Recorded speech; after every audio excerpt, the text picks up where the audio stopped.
Alright guys, how are you doing? Been a couple days. Voice got kind of cracky, so I decided to give it a break. May have to cut this down to maybe 3, maybe even 2 times a week. Got a little inclement weather outside, so I decided to do this inside. But here's your first story for today. Why silver could surprise in 2016, SRS Report. Combined U.S. and Indian silver imports didn't just surpass their previous record set in 2014, it smashed it. There were 2 record-breaking silver factors in 2015 that could turn out to be quite an interesting development for 2016. The figures that made up these separate factors don't seem so striking until we combine them and study at the trends. That is what I enjoy doing the most. Why? Because I can see interesting developments that aren't readily apparent when we look at the figures or data individually. By combining this data, we can spot noteworthy trends that could likely set up the market for stunning future price movements in the future. For example, 2015 turned out to be a record year for total U.S. and Indian silver imports. Combined U.S. and Indian silver imports didn't just surpass the previous record set in 2014, it smashed it by 20%. U.S. Hold on. U.S. and Indian silver imports surged to 14,446 metric tons in 2015, up 20% from 12,045 metric tons in 2014. This turns out to be a cool 464 million ounces of silver. Furthermore, the combined silver imports of these 2 countries accounted for 53% of the total global mine supply.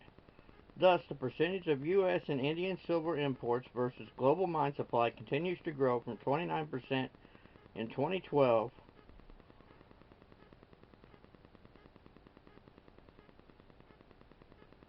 there's a note here.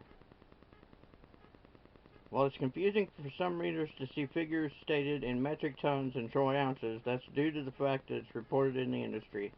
We don't need to read that. Investors need to realize that the U.S. and India importing 53% of total mine supply is a significant figure. I would imagine India is importing a lot of silver not only because of its excellent investment at the low $15 price, but due to their huge demand for future solar installations. As I have stated in several articles and interviews, large solar power installations are not just economically viable when we consider their full cycle costs over their lifespan. Just about every cash flow analysis I've studied on solar farms and large installations show that they don't pay back the original investment over the functional lifespan of the project, 20 to 25 years. However, to make these boondoggles somewhat feasible, the public utilities pay the solar plants 2 to 3 times higher the going wholesale electric rate. I'm not saying this occurs on every project, but I've seen it to be the industry standard. Why? Because the solar farm can't pay its bills over the lifespan of the project when it has to compete with regular coal or nat gas fired plants. Wholesale electricity rates. The gold rush to get the subsidy of 47 euro cents per kilowatt hour began because the subsidy was so high. Far too many solar PV plants were built quickly, more than the government could afford. That might not have happened if global banks hadn't got involved and handed out credit like candy.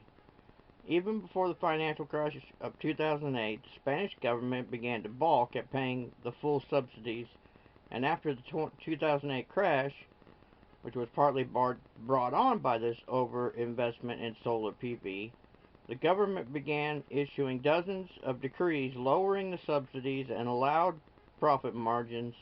In addition, utilities were allowed to raise their electric rates up by 20%.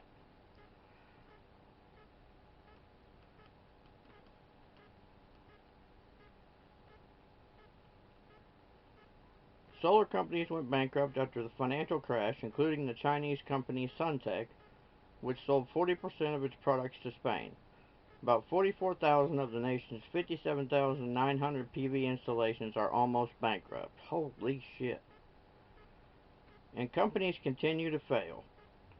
Sellers or lay off many employees. Spanish voltaic module manufacturer T Solar. Do you see the problem here? First, the utilities were allowed to raise their rates 20%. Why would the utility companies have to raise their rates if solar was such a technological innovation for the new world? Second, at the time of this article, 44,000 of the nation's 57,000 PV installations were nearly bankrupt. Does this sound like a commercially viable enterprise? Well, we humans, especially the ones making the policy decisions in government, will not learn from Spain's solar industry disaster. Basically, the less economic sense things make to governments, the more stupid they become. Let's see.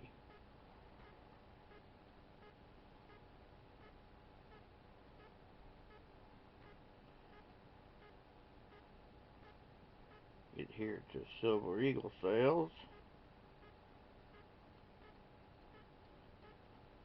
As I mentioned in my article, Silver Eagle sales jumped to 25% due to deteriorating market conditions. Silver Eagle sales will likely jump 25% in the first quarter due to deteriorating market conditions. I already covered that story. Already, the U.S. Mint sold 13.9 million ounces of Silver Eagles, and there's a week and a half remaining in March. We'll easily hit the 15 million ounce mark by the end of the month. If the U.S. Mint can continue pumping out 1 million ounces of Silver Eagles per week, and if demand also remains strong, we can see total sales for 2016 reaching 50 to 52 million ounces. Just think about the huge increase of U.S. and Indian silver imports and record official silver coin demand in 2015 if these two trends continue to grow into 2016. It could turn out to be quite an interesting year. One more thing. I don't know if you all noticed in the first chart, but according to the data put out by the World Metal Statistics, they show a slight decline in global silver production in 2015.